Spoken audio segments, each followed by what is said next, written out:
Cast your mind back. Christmas morning. You come downstairs and there it is, leaning against the wall, gleaming, that unmistakable shape that every kid on your street was about to be jealous of. A Raleigh. Not a cheap imitation, a proper British-made machine, built by hand in Nottingham by men and women who took real pride in every single weld, every spoke, every bolt. For most of us, that bike wasn't just a bike, it was freedom, it was identity, it was the best thing you had ever owned, and every single part of it was made right here in Britain.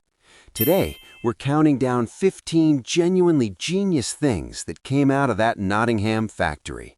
Some you'll remember instantly, some will completely surprise you. All of them are gone, and they are never coming back. Number 15, the 1887 safety model. We start at the very beginning. Frank Bowman builds the first Raleigh bicycle in a tiny workshop on Raleigh Street, Nottingham, which is exactly where the name came from. And what he builds doesn't just start a company, it changes cycling forever.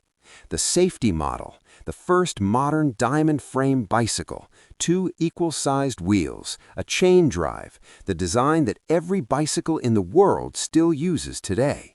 Before this, people were riding penny farthings, sitting 5 feet off the ground on an enormous front wheel, 1 stone in the road away from going straight over the top.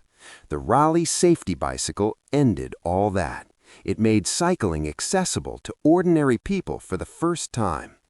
Everything else on this list starts right there. That workshop, that man, Nottingham, 1887. Number 14. Raleigh motorcycles. Here's one that catches people off guard every single time.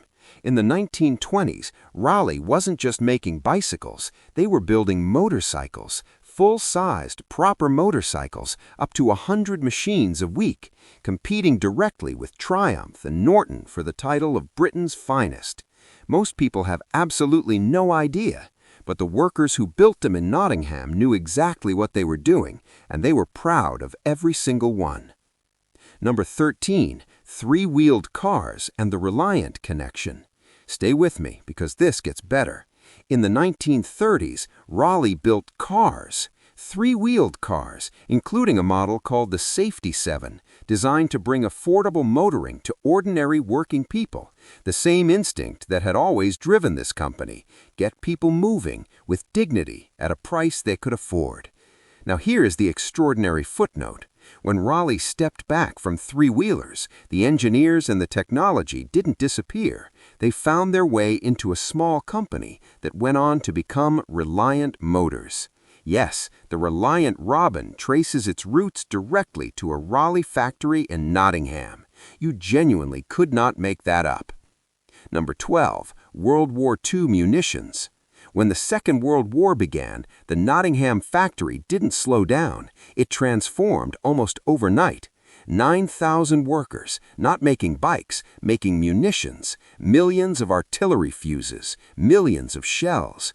The precision that had spent decades building bicycles was turned with remarkable speed to the business of keeping Britain fighting. And when it was all over, those same hands went straight back to making bikes, as if it was the most natural thing in the world, because for them, it was. Number 11, the Sturmey-Archer 3-speed hub. If you're of a certain age, you know this name immediately, Sturmey-Archer. Acquired by Raleigh in 1902, the 3-speed hub gear became the beating heart of the British utility bicycle for nearly 100 years. That satisfying click, click, click as you changed gear. Built in Nottingham, built to last a lifetime. Your dad's bike had one, your granddad's, the postman's, the milkman's. For a century, if you cycled in Britain, you almost certainly had a Sturmey-Archer between your wheels. In 2000, Raleigh sold the division. It was liquidated. The last British-made hub rolled off the Nottingham line, and 100 years of precision engineering disappeared overnight. Today, the brand still exists, made in Taiwan. Number 10, the Robin Hood range. This one doesn't get talked about nearly enough because it wasn't about performance or speed or winning races. It was about dignity. The Robin Hood range was Raleigh's affordable line, budget bicycles built in the same factory to the same quality standards at a price any working person in the city could afford. The thinking was beautifully simple. If you work in this city, you should be able to afford a bike made in this city. Robin Hood bicycles, named for Nottingham's most famous son, built so that ordinary people could get to work, get to their lives, without being priced out. That was a company that understood who it served, and it never forgot. Halfway, subscribe. We're halfway through the list and we haven't even reached the Chopper yet. If you want to keep hearing the stories that British manufacturing deserves to have properly told, hit subscribe. It's right there. More stories like this one every single week. Right, back to Nottingham. The best is still to come. Number 9. The Raleigh Chopper. Alan Oakley sketches a design on an airplane sick bag. He shows it to the team. They look at it, they look at each other, and they decide to build it. The Raleigh Chopper. High-back sissy bar, gear shifter in the center of the frame, banana seat, fat rear tire. Everything about it said, this is not your father's bicycle. 1.5 million units sold in Britain alone, every single one made in Nottingham. But more than the numbers, it created something entirely new. The children's bicycle as identity, as status, as the thing you dreamed about, worked towards, and never ever forgot. If you had a chopper, you were the most important person on your street, and you knew it. Number 8. The Raleigh Grifter. The chopper had a younger brother. Kids wanted something tougher, more muscle, more motocross. The Grifter delivered. Chunky frame, motocross mudguards, and the cleverest detail, the Sturmey-Archer 3-speed gear built directly into the rubberized twist grip. No separate lever, you just twisted your wrist and it changed. The bridge between the Chopper era and everything that was coming next. If you had a Grifter, people knew you were serious. Number 7. The Raleigh Burner. Britain catches the BMX fever. Raleigh was ready. The Raleigh Burner, Britain's definitive BMX, built in Nottingham, sold in hundreds of thousands, the bike a whole generation spent their pocket money dreaming about. And then in 1985, the Team Aero Pro Burner won the Superclass 20-inch World BMX Championship. Not a British championship, the World Championship. Designed and built in Nottingham, against the best in the world, winning. Number 6. The SBDU hand-built racing frames. Most people have never heard of the SBDU, and that's a crime. Tucked away in Ilkeston, just outside Nottingham, a small team of master craftsmen were hand-brazing racing frames to the highest specification in the world.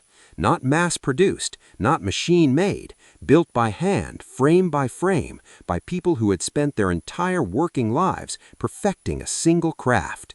In 1980, Joop Zoetemelk rode an SBDU frame to victory in the Tour de France, the greatest cycling race in the world, won on a frame built by hand in the East Midlands.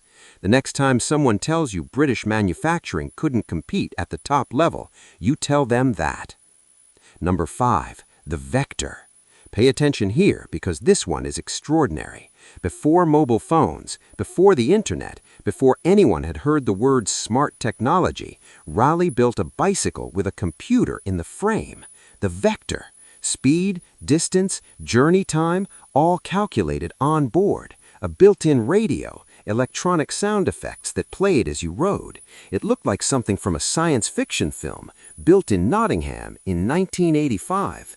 The Vector didn't sell in huge numbers. It was perhaps 15 years ahead of what the world was ready for, but it existed, and it was genius. Number 4. Early electric bicycles.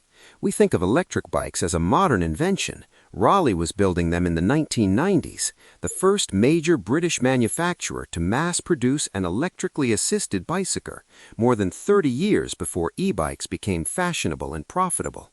The batteries were heavy, the range was limited, the technology wasn't quite there yet, but the thinking was right.